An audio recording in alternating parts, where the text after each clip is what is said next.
सभी को नमस्कार। स्वागत है आपका मेरे YouTube चैनल में। आज से हम गरुड़ पुराण के साथ साथ भगवत गीता का भी एक अध्याय रोज आपके लिए लाऊंगी और मेरे जो चैनल के सब्सक्राइबर हैं उनको नोटिफिकेशन मिल ही जाएगा। तो आप आकर सरल भाषा में गीता का ज्ञान ग्रहण कर सकते हैं।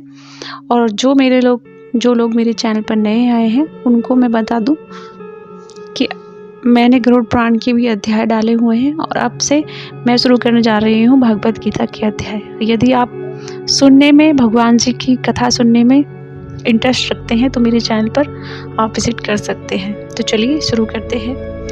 ओम कृम कृष्णाय नमः। ओम नमो भगवते वासुदेवाय। ओम श्री हरि।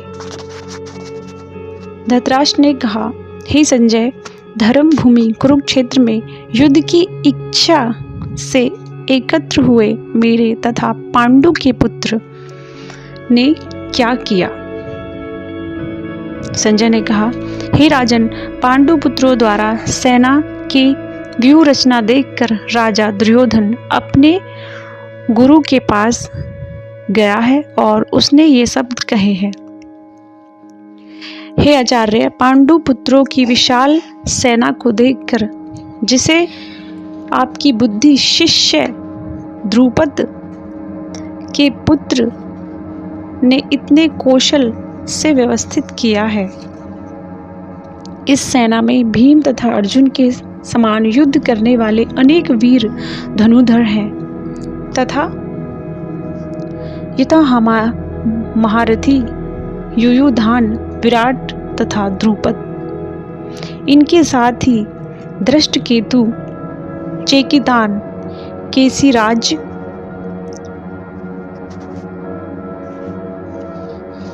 पुरोजित, कुंती भोज तथा शैब्य जैसे महान शक्तिशाली योद्धा हैं।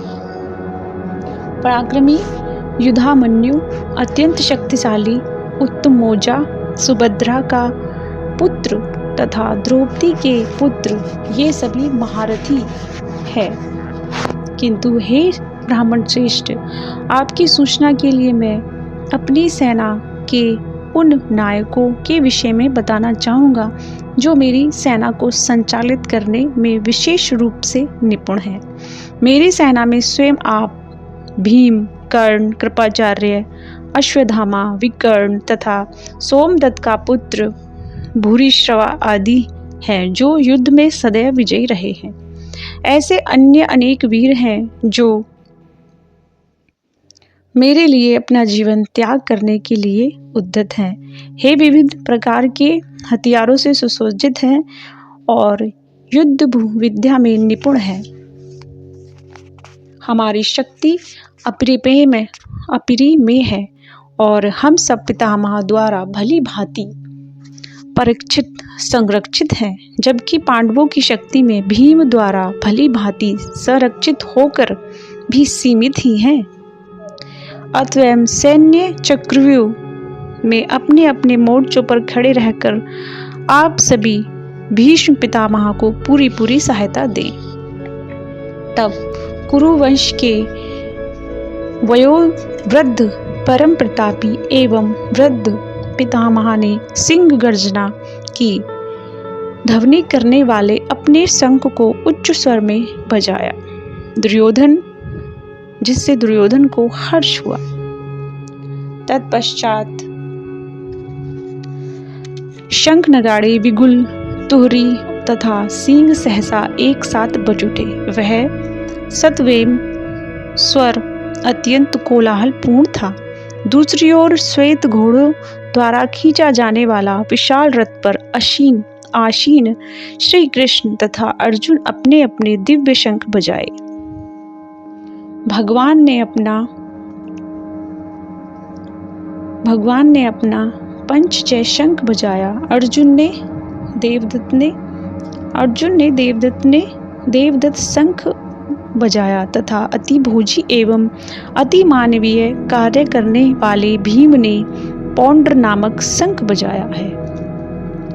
इस श्लोक में भगवान कृष्ण को ऋषिकेश कहा जाता है क्योंकि वे ही समस्त इंद्रियों के स्वामी हैं। सारे जीव उनके विन्ध्यांश से, अतः जीवों में इंद्रियां भी इन्हीं की इंद्रियों के अंश है। हे राजन, कुंती पुत्र युधिष्ठिर ने अपना अंत विजय नामक शंख बजाया है तथा नकुल और सहदेव ने भी सुघोष एवं मणिपुंसक शंख बजाए। महान धुरंधर काशीराज परम योद्धा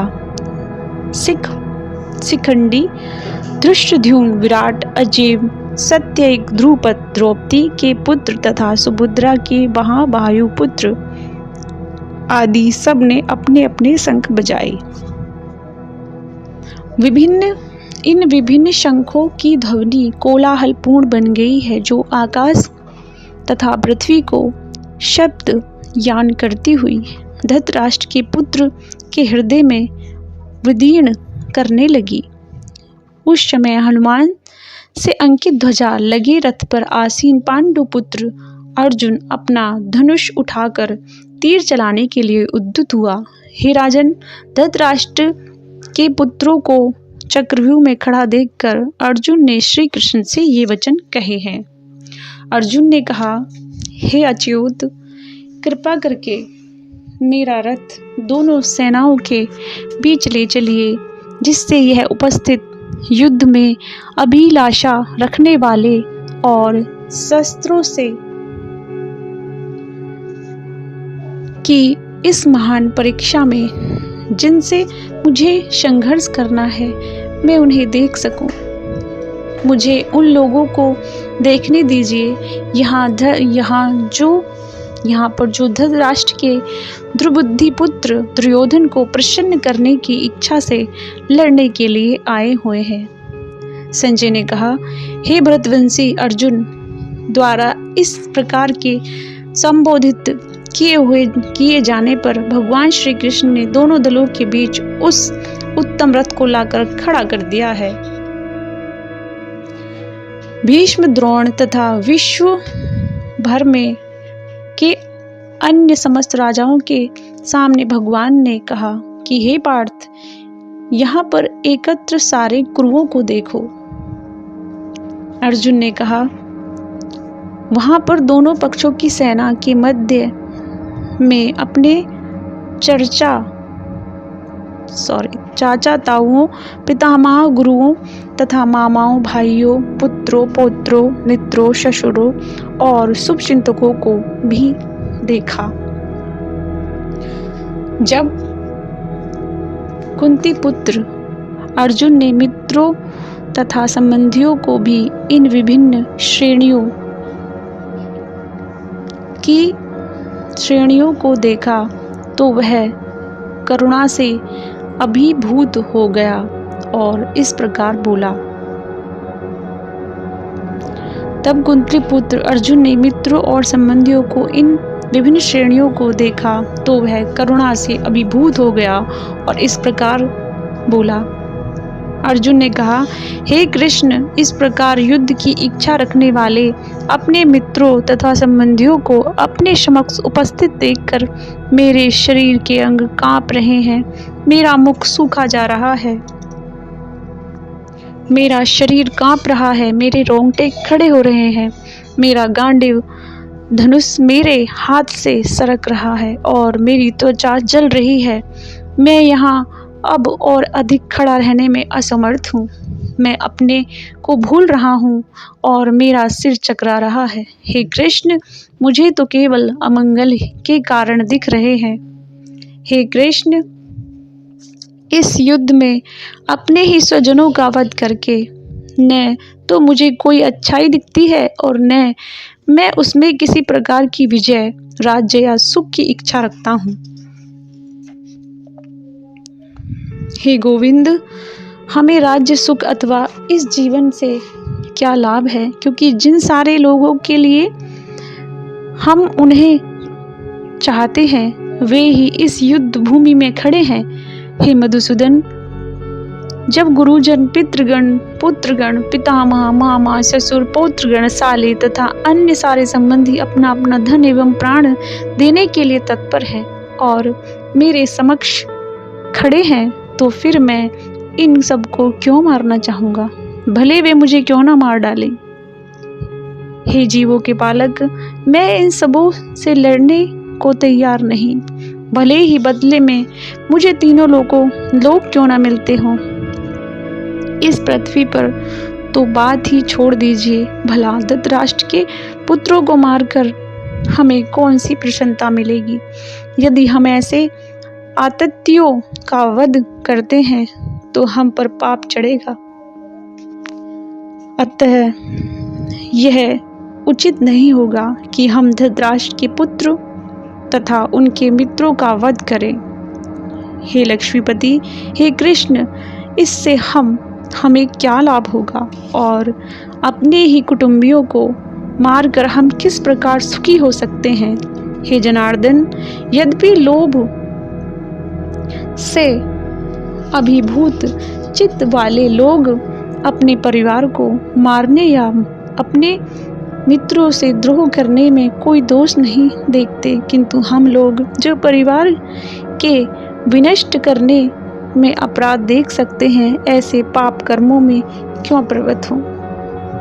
कुल का नाश होने पर सनातन कुल परंपरा नष्ट हो जाती है। इस तरह शेष कुल भी अधर्म और प्रवर्तित हो जाता है।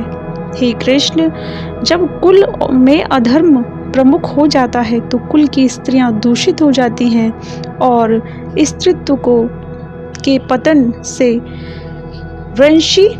वृषणी अवांछित संतान का उत्पन्न होती हैं। अवांछित संतानों में वृद्धि से निश्चय ही परिवार के लिए तथा पारिवारिक परंपराओं को विनष्ट करने वाले के लिए नरकीय जीवन उत्पन्न है। ऐसे पतित कुलों के पुरखे गिर जाते हैं क्योंकि उन्हें जल तथा पिंड दान देने की प्रक्रिया समाप्त हो जाती है। जो लोग कुल परंपरा को विनष्ट करते हैं और इस तरह अवांछित संतानों को जन्म देते हैं, उनके दुष्ट कर्मों से समस्त प्रकार की सामुदायिक योजनाएं तब पारिवारिक कल्याण कार्य विनष्ट हो जाते हैं। हे पितापालक, हे कृष्ण, मैंने गुरु परंपराओं से सुना है कि जो लोग कुल धर्म का विनाश करते हैं वे सदैव नरक में वास करते हैं। ओह, कितने आश्चर्य की बात है कि हम सब जघन्य पाप कर्म करने के लिए उद्यत हो रहे हैं। राज्य सुख भोगने की इच्छा से प्रेरित होकर हम अपने ही संबंधियों को मारने पर तुले हैं। यदि शस्त्रधारी धृतराष्ट्र के पुत्र मुझे निहत्थे तथा रणभूमि में प्रतिरोध न करने वाले को मारे तो यह मेरे लिए श्रेयस्कर होगा। संजय ने कहा, युद्ध भूमि में इस प्रकार कहकर अर्जुन अपना धनुष तथा बाण एक ओर रख दिए हैं और संक्षिप्त चित्त से रथ के आसन पर बैठ गया है। भक्तों, आज का जो पहला अध्याय है भगवद गीता का वो पूर्ण होता है और उम्मीद करती हूँ आपको गीता सरल भाषा में अच्छी लगी होगी और कल हम इसका दूसरा अध्याय लेकर आएंगे। तब तक के लिए ओम तत्सत।